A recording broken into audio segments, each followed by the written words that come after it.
درنو لیدونکو سلام. خدای وکړي له ټولو ناخوالو په امان کې اوسئ. له بده مرغه زموږ هېواد له ډېرو ناخوالو ډک دی.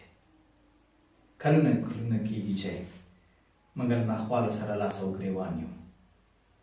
په تېره بیا دا وروستۍ ناخواله، دا وروستۍ بدبختي کورونا چې نن سبا ټوله نړۍ پې اخته سوې ده. ستاسو نه هیله کوم د یو کشر په صفت چې د عامې روغتیا وزارت ټولې سپارښتنې په ځان عملي کوي. مختلفې بېلابېلې لارې دي چې کورونا مرض یو انسان نه بل انسان ته لیږدول کېږي او پرې اخته کېږي انسان.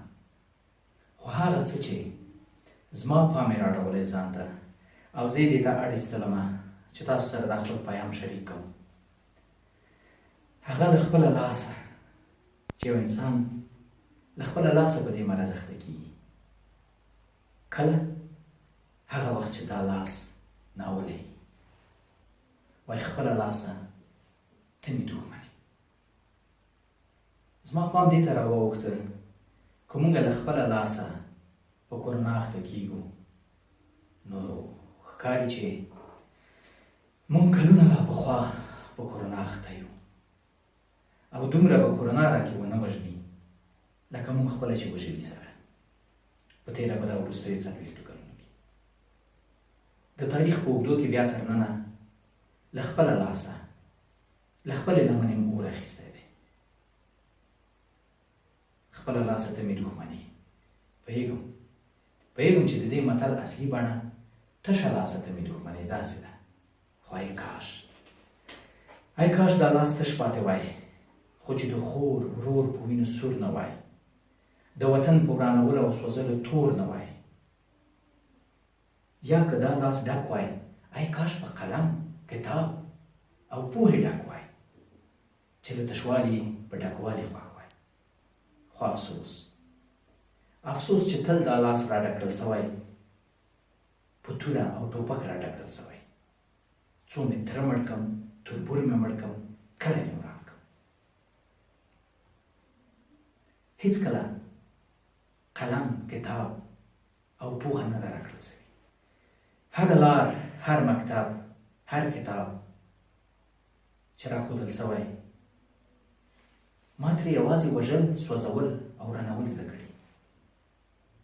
آیا په دې کتاب، په دې لار، په دې مکتب، په دې مدرسه کې یوازې وژل، سوځول او رانول دي؟ که کوم بل څه هم پکې شته؟ او که یوازې ورانول، سوځول، وژل زما په برخه لیکل سوي دي، هر وار له ساقي جام زما په وار ښویېږي.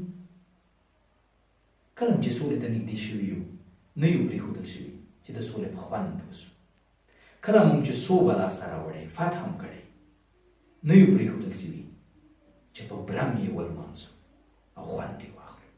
شاعر وایي دا څنګه بېخودي ده چې نغمې په تار ښویېږي، هر وار له ساقي نه جام زما په وار ښویېږي. آیا دا ټولې ناخوالې او بدبختي زما په برخه لیکل سوي دي؟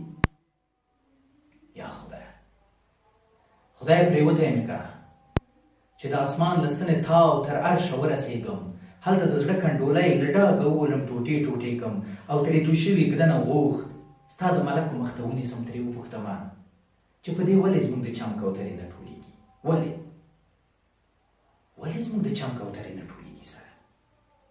ولې زموږ منځ کې دومره بدبختي، دومره بې اتفاقي، دومره وژل د کلونو راهیسې، په داسې حال کې چې ټول په یو مبارک دین مشرف یو، د یو خدای بندگان یو، د یو رسول پیرو یو او د یو کتاب فرمان په ځان عملي ګڼو، خو بیا هم خپل منځو کې سره وژنو.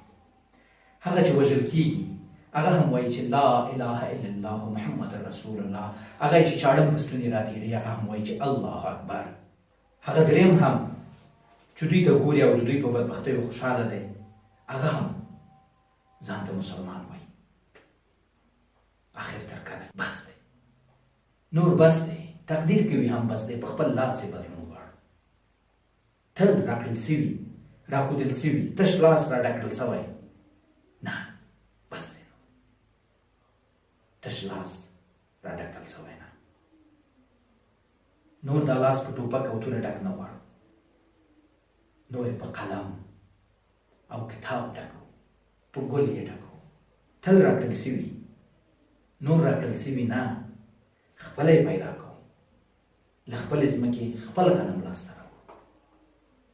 تل هر لار، هر مکتب، هر مدرسه، هر کتاب تور راښودل سوی، نور یې خپله زده کوو چې دا لار، دا مکتب، دا مدرسه، دا کتاب تور نه، سپین دی.